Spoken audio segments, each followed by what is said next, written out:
Okay, boys and girls, we're doing another recipe idea today. Don't forget to like and subscribe to the channel. Get that out of the way real fast. Now, I have a pork roast and I have some boneless chicken thighs here on a baking sheet. You can certainly use the smoker. The first time I did this recipe, I smoked all of my meat and got it all nice and everything. That adds a whole other element to this recipe. It could take all day, and then you got to clean up the smoker. It's a big mess. I found that you can just use the oven and the recipe is still very good. We're going to put in some liquid smoke as a secret ingredient, and also the barbecue sauce that we use is a hickory smoked barbecue sauce. So we get a lot of smoke flavor in this dish, and I'd have to taste them side by side to really even taste the difference between the smoked meat and the baked meat. You want to do it at home, you want to be easy, a lot quicker, a lot more efficient, use the oven. So this is a big old pork roast and some chicken. You can put beef in it, certainly brisket, shredded biscuits. I would not put biscuits in it, don't do that, don't put biscuits in here. A brisket, any type of meat, beef, you can put it in here, shred it up. It takes a lot of meat in here. So beef, pork, chicken, it's all good. I just happen to be using pork and chicken. That's what I've been using. It still makes a very good stew. And I'm talking too much already, so let's throw this in the oven. There it is. I got it seasoned up a little bit. I put some Cajun seasoning on it. You really don't even have to do that. There's so much that goes into this. But I got a little red hot, a little Cajun seasoning. Get that going for about an hour. Now, you don't even have to cook that all the way through. I just get it started cooking in the oven to where it's, partially cooked. If the middle's still rare, that's fine. We're going to put that in the food processor and shred it up and then throw it in the stew. It'll cook in the stew and boil in there. I've been doing it that way. It doesn't have to be cooked all the way. The chicken will be done before the meat, so watch that. The chicken will be done in about 40 minutes.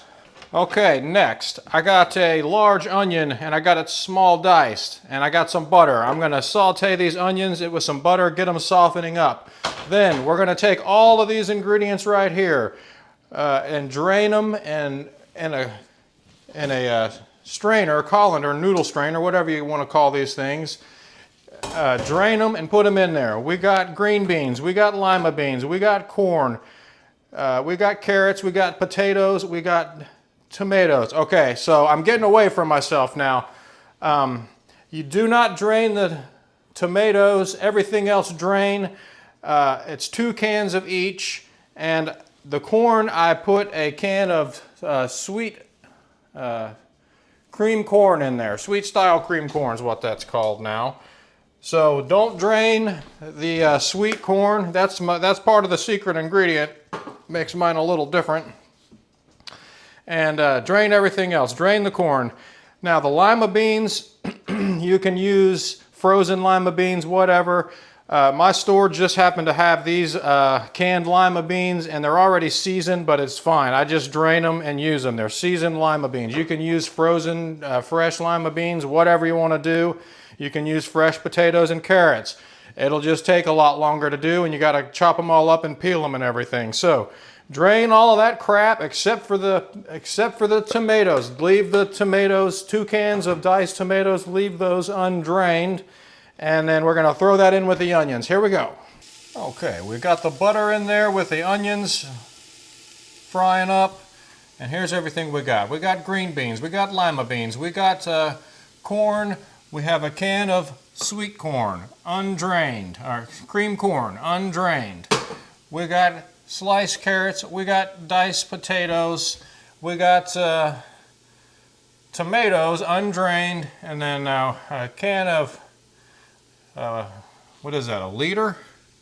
A big 64 ounces of tomato juice, that's 64 ounces, some chicken broth, and this is the hickory smoked barbecue sauce. Now, we'll get to that in a minute, but that's another big part of this recipe. The type of barbecue sauce you choose is very important. I've been liking that Kraft hickory smoke. It adds a nice hickory smoke flavor to it. Some barbecue sauces won't go good. I mean, it's up to you what you want to do and what you like, but I've found that there's certain brands of barbecue sauce, like I thought the honey barbecue sauces, I can't remember what they're called, honey something. would be good. And I also bought I bought the honey type and I bought the hickory smoke type of one brand. And that honey just sat in my fridge forever. It was just too sweet, and for me, I didn't like it. When I'm barbecuing, I like that full flavor, a little more spicy, a little more hickory smoke in there.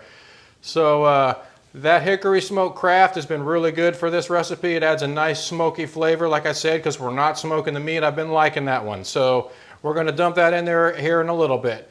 Let me open up all these cans, drain them, and then we're just going to pour them in there with the onions and dump all the tomato juice and the broth in there. Okay, everybody, the onions have caramelized. Let's just go ahead and start dumping stuff in. We got 2 cans of undrained diced tomatoes.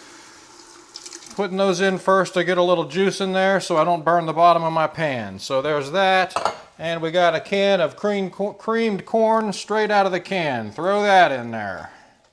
Like that.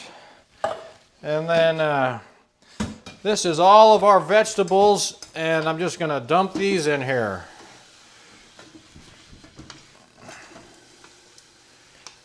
All right.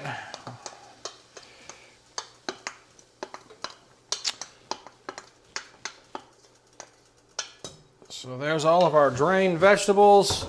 Now, take a can of tomato juice, pour that in there.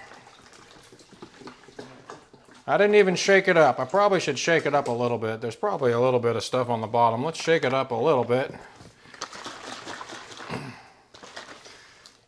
There we go. Now it'll get stirred in. All right. Try not to splash that all over yourself. And we got a box of chicken broth. Put that in there.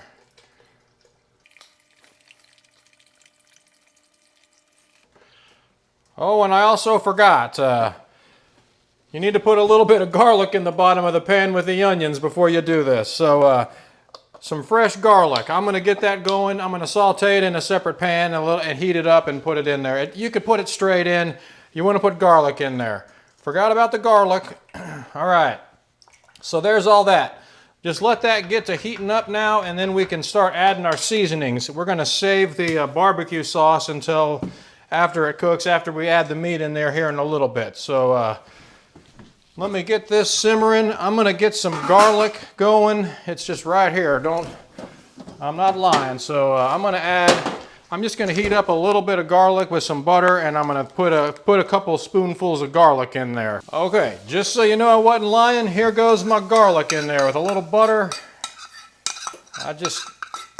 Since I missed the saute step, I kind of just sauteed it with a little bit of butter to get it warmed up a little bit, and in it goes. Next, we're going to add a bunch of seasonings in here. Stay tuned. All right, it's time to get this stuff seasoned up. Now, I have a myriad of seasonings here. I'm going to go through it real quick. We're going to throw in some liquid smoke, some Worcestershire, some Tabasco, some cayenne pepper, some garlic powder, some onion powder, some paprika, some crushed red pepper flakes, salt, pepper, and some brown sugar. I think that about covers it. So let's get on it here. A few dashes of that. Cayenne pepper.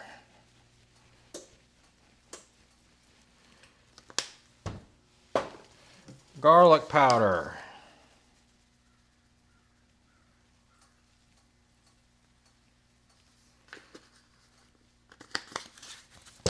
Onion powder.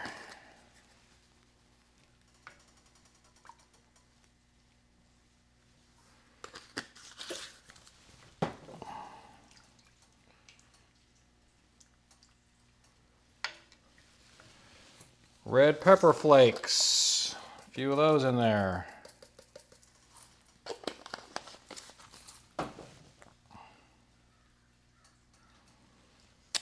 And a little paprika.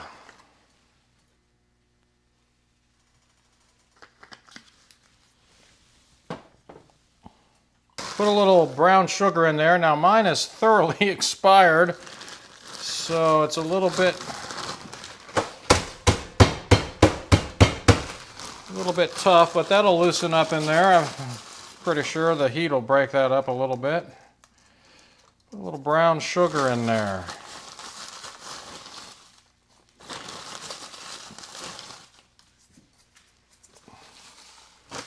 So there's that.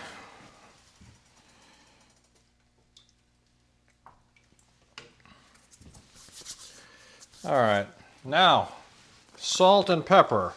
And again, I'm just, when this dish is about done, you're gonna have to taste it, and if you know what you're doing and you know what you're looking for, you're gonna have to kind of taste it. It might need a little more salt and pepper, it might need a little more Worcestershire, or a little more heat, or whatever, you know. So taste it before it's done and make sure it's tasting right, because there's a lot of tomato juice in there. It can end up tasting kind of bland and funky if you don't have the spices right. So you're gonna kind of have to adjust possibly a little bit. If you don't just nail it on the head first go there, you might want to adjust it at the end. So there's our pepper. And now we're going to add this liquid smoke, a few dashes of that in here.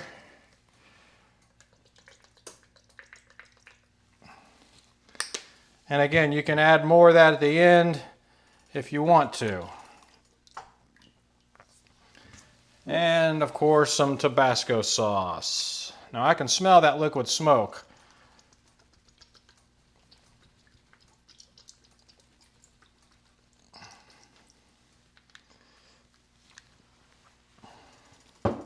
All right, everybody, that's good for now.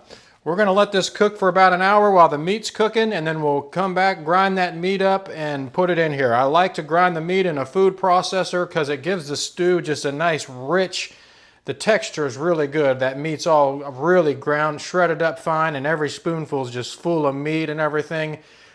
You could shred it by hand, but then you're going to have big chunks of meat in there, and I really like it shredded fine. It's got a good texture to it. So we'll see you in about an hour when the meat is done. So I just want to mention, I like to serve this with cornbread. We're not doing that today though. That's a whole other recipe. The directions are on the box for the cornbread.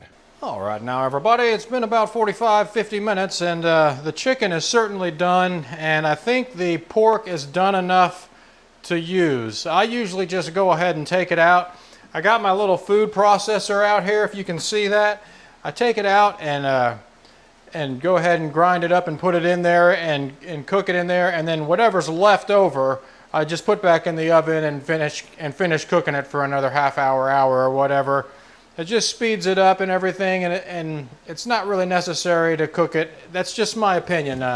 Say what you will. That's, like I said, this is just how I do it around here. So here's our gorgeous meat here.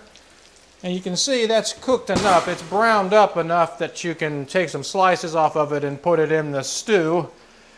So there's all of our chicken and our pork. Now, there's no set amount of meat by the pound that I go by to put in here. I usually just buy a bunch of pork and some chicken thighs, a pound or two, and a pound or two of chicken, and then a bunch of pork, a few pounds. People put like 6 or 8 pounds of meat in this. You can make it as thick as you want.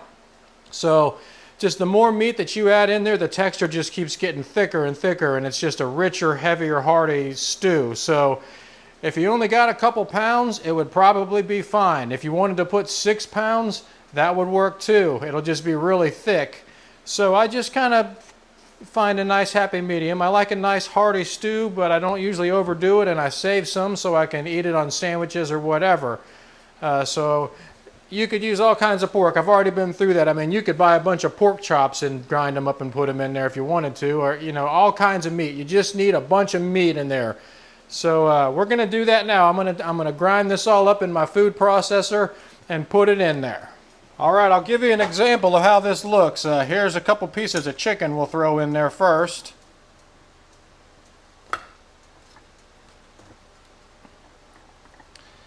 And I may need to break it up a little bit more than that, but we'll give it a try. I just throw it in there and grind it up. Here we go.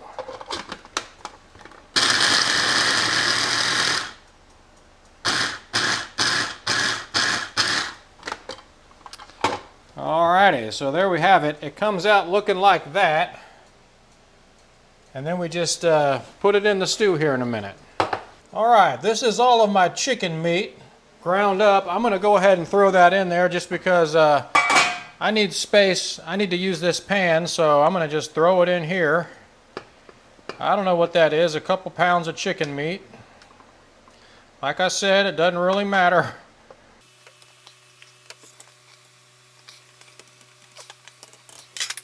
Okay, now I'm going to do the same thing with the pork and put a bunch of pork meat in there.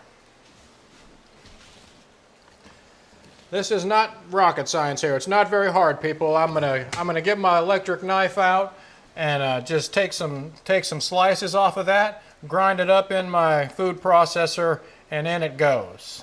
All right, now everybody, I'm gonna throw my pork in there. And again, it is a little bit on the rare side, but it'll cook in the pot. And my smoke detector is about to go off because I put the rest of that pork back in the oven and it's down there frying. So if the smoke detector goes off, that just lets you know that I'm doing some cooking. That's what that is. Okay, so here's what we're looking like. I got the pork added in there and I'm just going to stir that in. And you can see how that just makes a nice rich stew there. It still needs to be stirred in really well, and I just like that texture. I mean, by the time that's done mixing in, then I mean every spoonful you get is just a really nice stew. I just really like it. It's delicious. So I'm going to let that cook here for a little bit, get that stirred in. I'm going to mix it in, stir it up real good. And then we're going to add our barbecue sauce. I'm going to add a whole bottle of this hickory smoked barbecue sauce in there. And then we'll cook it for a minute and taste it for salt, pepper, seasoning, that type of thing, spices. And it's going to be ready to eat real soon. So stay tuned. We'll dump the barbecue sauce in here shortly. Well, all right. It's been a little while. I got the kitchen cleaned up a little bit here. I got a big mess in my oven, though, where that pork was frying itself down there. It's time to put a whole bottle of this hickory smoked barbecue sauce in. Now, last time I did this, I tried to only put like half or 3/4 just to see how it tasted.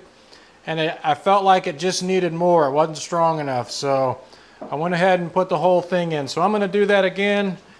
Like I said, the barbecue sauce is pretty important. You can choose any barbecue sauce you like, but that's really going to impart a special flavor to this. And this hickory smoke, I like that smoke flavor in here since we didn't smoke the meat. We've already talked about that. So you choose whatever type of barbecue sauce you want, and that will kind of affects the flavor of it at the end. But you do what you do, I'll do me. I like this stuff. So there we go. We're pretty much done. I'm gonna stir this up, get all this barbecue in there, and then I'll taste it for salt, pepper, and seasoning, make sure it's kind of in the realm of where it needs to be. And you're gonna have to do that on your own. I can't do that for you. So thanks for watching. I'm gonna get this finished up here, and don't forget to serve it with cornbread. So there we have it now, a nice Brunswick stew, and I think I pretty much nailed it. I don't need to add any salt or anything. Another successful recipe idea. That is some good stuff right there. And it makes a large pot, so I just freeze a bunch of it. I'll eat it for a few days and portion a bunch of small little containers out and freeze them, and then whenever you come home on a cold winter day or hungry or whatever time of year it is, just take one out and throw it in a pan and thaw it out. Have a good one.